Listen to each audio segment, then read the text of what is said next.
Salut à tous, Kwame Sport. J'espère que vous allez bien, peu importe l'heure et l'endroit où vous regardez cette vidéo.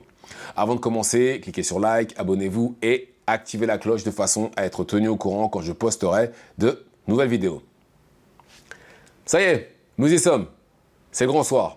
On va avoir la carte de l'année. Non, une des cartes de l'année parce que je pense que la carte de Canelo Crawford, on n'est pas prêt. Je pense pas qu'on soit prêt pour une carte comme ça. Je pense que la carte de l'année, ça va être celle-là. Et d'ailleurs, c'est pour ça qu'au mois de mai, il y a Canelo Skull, comme ça, il y aura les 4 ceintures en jeu, et ils vont nous faire une carte, mais de fou, pour le mois de septembre, c'est sûr et certain. Enfin bref. Là, ce soir, c'est le grand soir. Bon, jusqu'à présent, il n'y a plus de blessés, plus de malades, plus quoi que ce soit. Là, tout le monde est prêt pour la bagarre. Et là, ce que je vais faire, c'est que je vais vous donner mes pronos avec une update, vu que forcément, certains l'ont changé, parce que j'avais déjà fait une vidéo avec mes pronos, mais là, vu que ça a changé un petit peu, je vais vous donner mes pronos, mes derniers pronos, voilà. Et on commence tout de suite, sans ordre particulier, hein. Je vais, parce que je me souviens plus de l'ordre de passage des combats, mais voilà. On va commencer avec Stevenson contre Padley. Alors, Shakur Stevenson devait à la base affronter Floyd Schofield, mais monsieur est malade. Donc finalement, il a été remplacé par Padley. Padley qui est électricien la semaine et boxeur le week-end. Très franchement, je pense que Shakur Stevenson ne devrait pas avoir le moindre problème. Non seulement il ne va pas avoir de problème avec Padley, mais par contre, je pense que Stevenson est capable de nous faire un 12 rounds avec Padley. Désolé, mais voilà, je pense que Stevenson va nous faire un 12 rounds. Et c'est pour ça que j'estime que Stevenson devrait ouvrir la carte et pas Buatsi, Callum Smith. D'accord? On passe d'ailleurs à Callum Smith contre Buatsi. Alors, ce combat-là, c'est un combat qui aurait dû avoir lieu il y a très longtemps. C'est le premier step-up pour Buatsi. Et c'est justement ça, en fait, qui me fait peur. Parce que Buatsi, c'est son premier step-up. Il n'a pas affronté, il a jamais affronté la crème de la crème. Il a surtout combattu des Britanniques sur le sol britannique. C'est son premier gros combat, même si Callum Smith est britannique aussi, mais Callum Smith est quelqu'un d'expérimenté. Il a affronté Canelo, il a affronté Beterbiev. Bon, il a perdu contre les deux, mais il a l'expérience au plus haut niveau, ce que n'a pas Joshua Buatsi. Néanmoins, Callum Smith, à courte distance, il a de gros problèmes. Et c'est là où justement excelle quelqu'un comme Buatsi. Et je pense que Buatsi, si bien entendu, il n'a pas de soucis quelconques avec, je sais pas, le fait que les gens crient, etc. Même si je pense qu'au moment où il va passer, il n'y aura personne.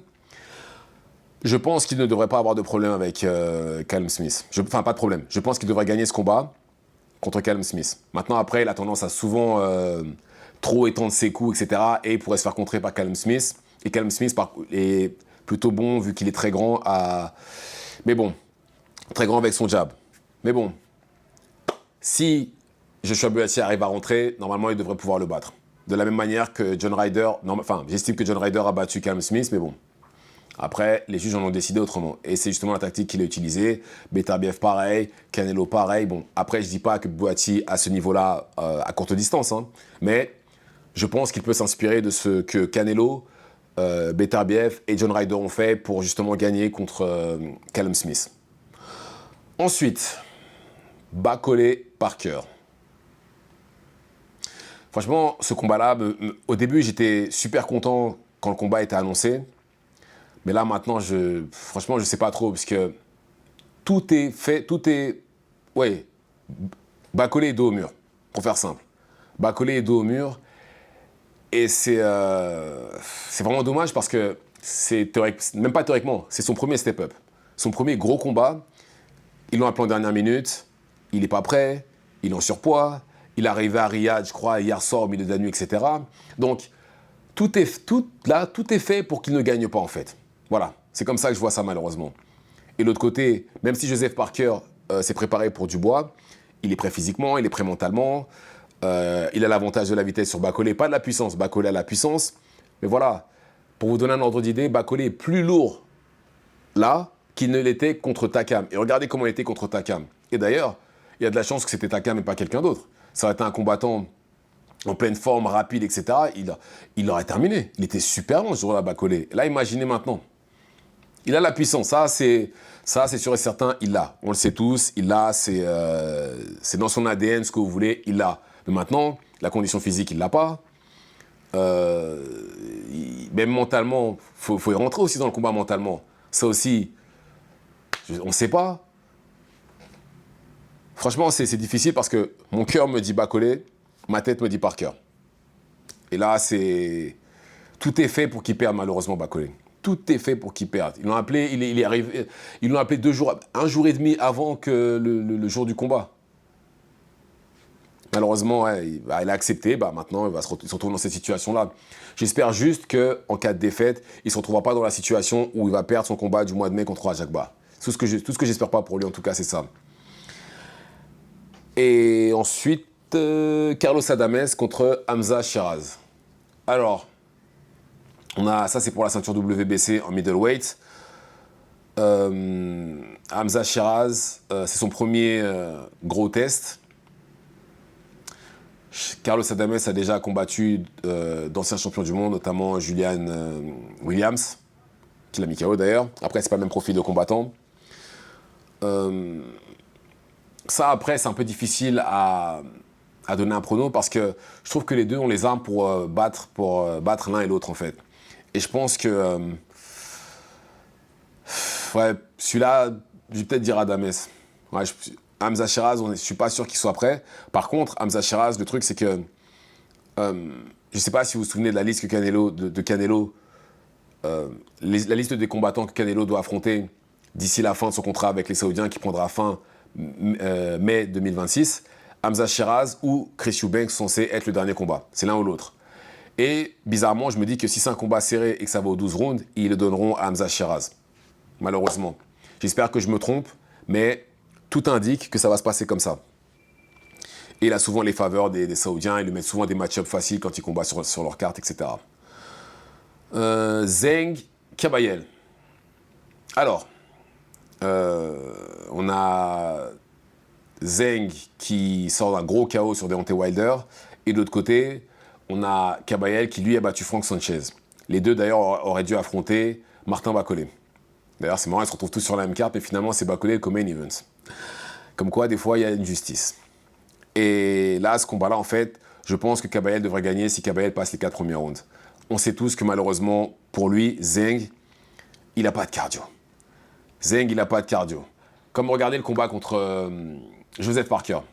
Le combat qu'il a perdu. Certes, très serré, mais combat qu'il a perdu. C'est un combat où il a réussi à envoyer Joseph Parker 2 fois au sol. Ok, pas de problème.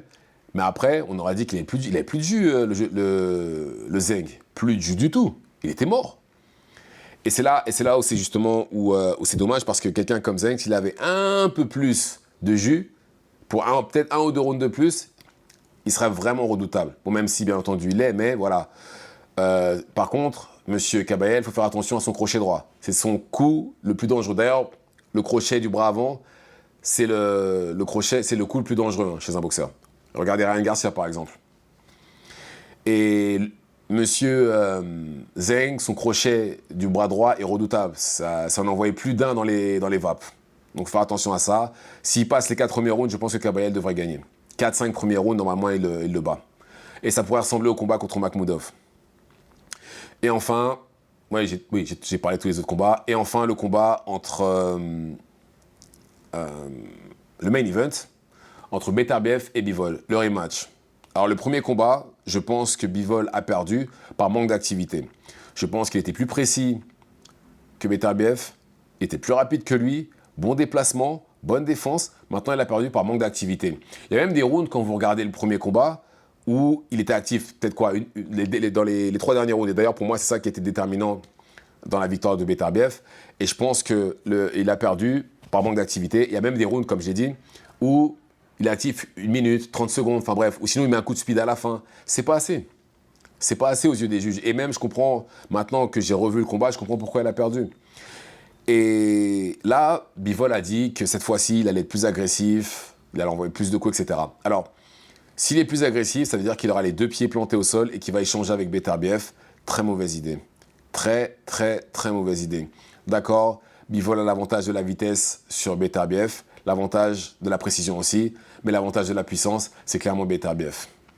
C'est clairement BTRBF. Tellement que BTRBF est puissant et que la défense de Bivol est bonne, même en bloquant les coups de BTRBF, il a réussi à lui faire avoir un cocard. Malgré qu'il bloquait les coups. Donc, je pense que si il est vraiment sérieux et qu'il veut échanger avec BTRBF, très mauvaise idée, il va prendre un KO. Donc, je vais dire BTRBF de nouveau. Parce que je pense qu'il sait que pour battre BTRBF, il doit être plus actif. Il va devoir planter ses pieds à un moment ou à un autre dans le sol et échanger avec lui. Et si il va vraiment au bout de ce qu'il dit, il risque de prendre un KO. Donc, voilà. Voilà mes pronos avec l'update du jour. De toute façon, les combats seront dans quelques heures. Dites-moi quels sont vos pronos dans les commentaires. J'ai créé un Tipeee, messieurs, de façon à ce que, si possible, vous puissiez m'aider pour améliorer la qualité des vidéos, la qualité de la chaîne, et aussi parce que j'aimerais commencer à faire des reportages à l'étranger sur les sports de combat. Si vous pouviez m'aider, ce serait juste parfait. Le lien est dans la bio. Je vous remercie d'avance. Et c'est tout pour moi. Ciao, ciao.